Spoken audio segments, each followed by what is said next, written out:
महोदय, कल ही आपकी दादी जी का जो है कि जो है क्रियाक्रम कार्यक्रम संपन्न हुआ और आज आपके दरबार में जनता दरबार कार्यक्रम के तहत कई जनता आके गुहार लगाए हैं और आप उनका सुने भी हैं। तो ये तो निरंतर लगातार पद पर रहूं न रहूं, मैं जनता दरबार लगातार हर दिन मेरे यहाँ लोग रहते हैं। कालगांव में जानकारी रहती है, लोग आते हैं। किसी भी दिन मैंने इस जनता दरबार को, जनता को की बात को ऐसा नहीं हो कि मैंने नहीं सुना।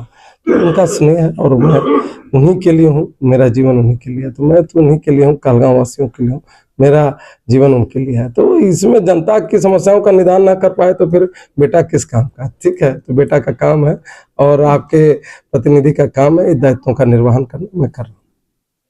सर, नई सरकार की गठन हुई है और भारी बहुमत से जनता ने जो एनडीए को बहुमत दिया है सर, और आप भी शपथ ग्रहण समारोह में भाग लिया, आप भी शपथ लिए। किस प्रकार कहलगांव की जनता का विकास के लिए आप लोग कार्य प्रारंभ करेंगे सर, और सबसे प्राथमिकता क्या किस काम पर रहेगी? आप लोग के माध्यम से तमाम बिहार वासियों को एवं कहलगांव विधानसभा क्षेत्र वासियों को शुभकामना देते हैं, उनका आभार व्यक्त करते हैं कि उन्होंने प्रचंड बहुमत से जिस एनडीए सरकार को बनाया है, उन्होंने शपथ लिया। माननीय मुख्यमंत्री जी को शपथ 10वीं बार उन्होंने शपथ लिया। उनके साथ हमारे कैबिनेट के बहुत सारे सदस्यों ने शपथ लिया और प्रधानमंत्री स्वयं शपथ ग्रहण समारोह में सम्मिलित हुए। तो ये एक सौभाग्य की बात है और मैं यही मानता हूं कि उनका आना, प्रधानमंत्री जी का इस शपथ ग्रहण समारोह में, ये दिखाता है कि उनकी जो बिहार वासियों के प्रति जो विकास की उन्होंने योजना बनाई है और या बिहार को विकसित करने का जो उन्होंने मन बना है, उसके प्रति वो कितने निष्ठा से यहाँ पर अपने भाव को रखा है। तो ये उनका दिखाता है कि बिहार हर हाल में विकसित होगा और मैं मानता हूं कि माननीय मुख्यमंत्री जी 10वीं बार शपथ लिया है और उनके नेतृत्व में बिहार सशक्त बनेगा। सर, कहलगांव के विकास के लिए सर सर्वप्रथम जो कार्य आपने जो योजना बनाई होगी सर, क्या रहेगा? मैं इस संदर्भ में 2-3 बात खाली कह देता हूँ, क्योंकि ये पर्यटक दृष्टिकोण से ये स्थल बहुत बड़ा स्थल बनने की क्षमता रखता है और इस क्षेत्र में काम उतना हो नहीं पाया। मैं चाहूँगा कि पर्यटक दृष्टिकोण में ये आगे बढ़े।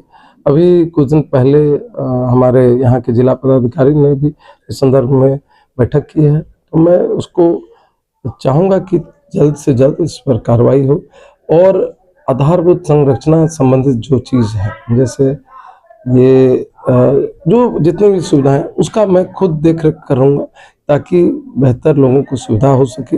और जो माननीय मुख्यमंत्री जी के नई जो विकास को गति देने की योजना पर काम हो रहा है, 100 दिन पर हम लोग की नई योजना सब शुरू होगी, उसको गति देने का काम करूँगा। बिहार जिस स्वरूप में विकसित हो रहा है, कहलगांव छूटेगा नहीं। कहलगांव को भी उस तेज गति से आगे लाने के लिए मुझे यहाँ के मतदाताओं ने जनादेश दिया है और जनता के द्वारा जनता के लिए, तो मैं तो सिर्फ माध्यम हूँ, मैं तो एक माध्यम हूँ सरकार और जनता के बीच में। वो कड़ी का हर निष्ठा से मैं निर्वहन करूँगा, यही मेरा लक्ष्य है। बहुत कुछ अभी कह देना कि मैं ये करूँगा वो करूँगा, ये थोड़ा सा जल्दबाजी होगी। लोगों से मिलना है, आभार व्यक्त करना है, उनसे विचार व्यक्त करना है, उनकी प्राथमिकता को पहले देखना है कि उनकी क्या प्राथमिकता है, वो प्राथमिकता तय करेगी कि कैसे विकास करना है। जनता की चाहत है कि आगामी मंत्रिमंडल विस्तार में आपको मौका दिया जाए।